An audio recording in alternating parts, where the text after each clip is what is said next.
Hey guys, in this video I'll show you how to sound like Darth Vader using ElevenLabs. So check this out. We have the voice changer and we have text to speech. Now in both you can use many different voices.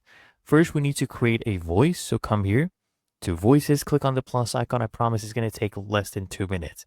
There we go. Go ahead and click on instant voice clone. And by the way, you can check out the link in the description to access ElevenLabs. There we go. Now we need to drag and drop an audio file. Okay, at least 10 seconds of audio. You can easily find, voice of Darth Vader on YouTube. Just go ahead and download a MP3, and then I want you to come and upload it right here. So we will drag and drop. There we go.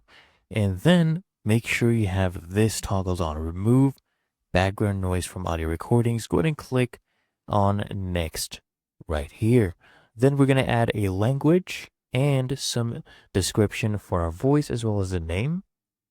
So I'll select the language value to be English. Make sure you select the accurate language for whatever character you're using. Make sure you toggle this one on and then go ahead and click on save voice. Now for this example, what I'll do, I'll go ahead and use the text to speech feature.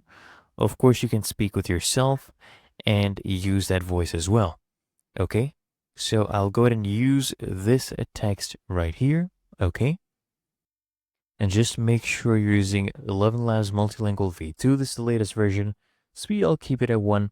Stability 50%. Okay, you can go more stable if you're using, a lot of characters, 2,000, 3,000, 4,000 characters for your speech.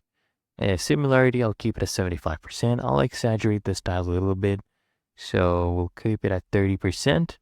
And speaker boost, toggle this one on and then go ahead and generate your speech. And let's see what ElevenLabs comes up with for us in terms of Darth Vader. Let's see. ElevenLabs. This is Darth Vader. I am testing your voice capabilities. Do not fail. That was actually a pretty good job. So you can try it out for yourself. Go ahead and check out ElevenLabs. Link is in the description.